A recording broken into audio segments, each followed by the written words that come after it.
Client onboarding process feels so broken. It's long, it's tedious, clients hate it, advisors hate it. Is it fully broken? Can we make it better? What can we do? The client onboarding has been one of those things that it's always bothered me in a sense, because I think we made it too process driven up front. In other words, we basically created a situation based upon traditional financial planning approach that we had to collect an extraordinary amount of data on people before we could actually start having an advice conversation. And I think that is severely wrong. We've been training most of our newer people into this business that here's all the data you need. You need cost basis, you need holdings, account levels, allocation. Oh, you need their tax returns, you need their trusts, you need their documents, you need their budget, you need their expense worksheet, you need all this stuff before you can actually start an advice conversation. And that is so untrue. In fact, we don't even know what the pain point is. And here we're asking them to give us their full MRI, right? And in a sense, what I found worked really well in the ultra high net worth and is very scalable is that people want to start with a conversation of, do I trust you enough to start sharing this information? And we found that the best way for us to do that is to just start with high level. Who's important to you? What's going on in your life?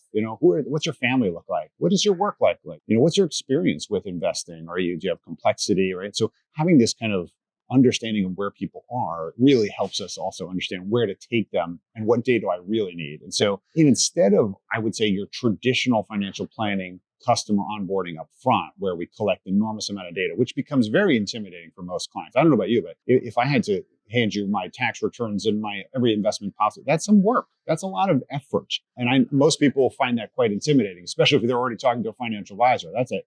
You're asking them to do a bunch of homework that they're trying to delegate, as opposed to even understand if that homework's even going to be read. Are you checking your homework? If you're not going to check it, I don't know if I want to do it. And so I think there's a different approach that advisors are using, having a lot of success with using an asset map, which is just, let's start with a visualization of the people that matter and the financial stuff you've already done, right? What decisions have you already made? Where is it? What is it? Approximately what's the net worth? Don't give me holdings. Don't give me statements. Don't give me trust. Nothing. No tax returns. Let's just start off with a really fast experience. Some people are very familiar using our discovery process, which is a link that many advisors will send out to a prospect.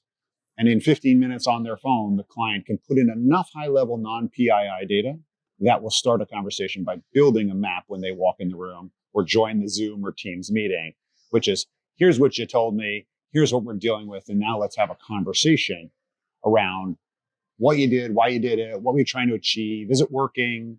Could you do anything differently? Are there other ideas we can bring to the table to try to figure out, almost like financial triage first, before we get into the MRI and surgery?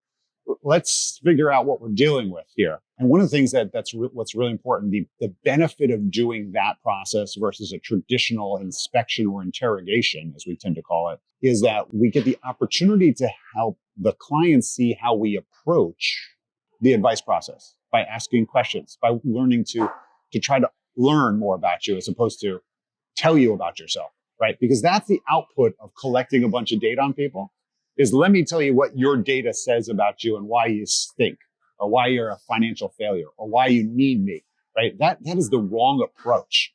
I should rather say, what decisions have you made? No judgment. Let's talk about what we can do better, what we can do that's already working. And I think that's a much more appealing process these days. It also allows financial advisors to say, you know what, this is maybe not the right fit. Maybe I'm not the right doctor for you.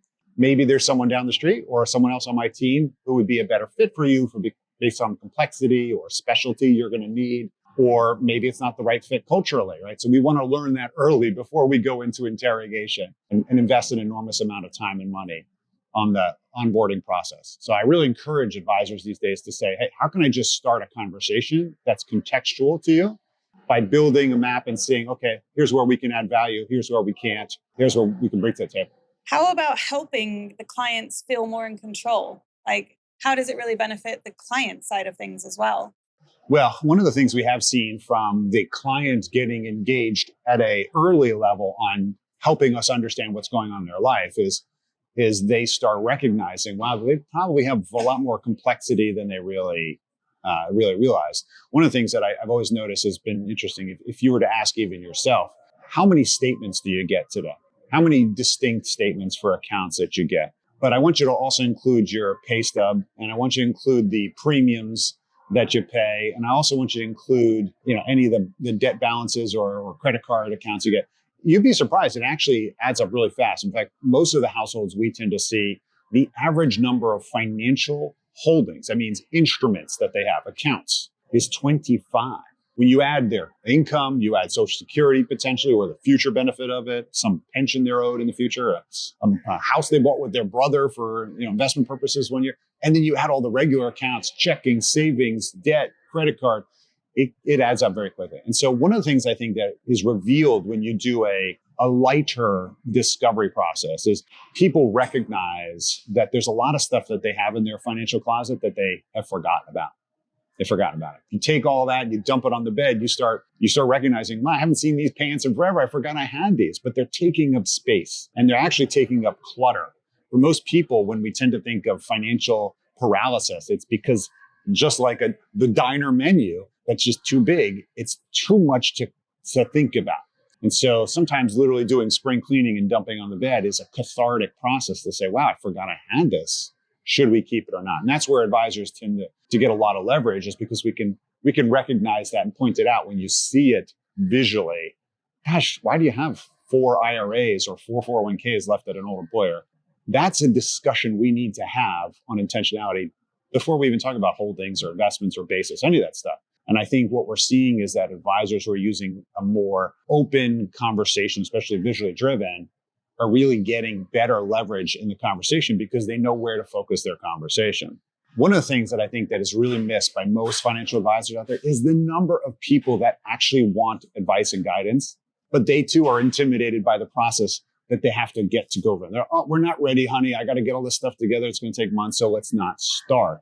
If we made it more accessible and easy to start the conversation before we get into the full interrogation, I think more people would actually raise their hand and say, yeah, I'd love some guidance. And that's why we're seeing advisors who are interested in lead gen as well as inbound interest for their own practice, with our customers potentially contacting us. If we made it more accessible to them, easy to start that conversation, 30 minutes on what we're doing, or should we talk to you right now? Is now the right time? Or we're dealing with this and here's our current financial closet. Here's what it looks like. Do you have any feedback or guidance or second opinion on it?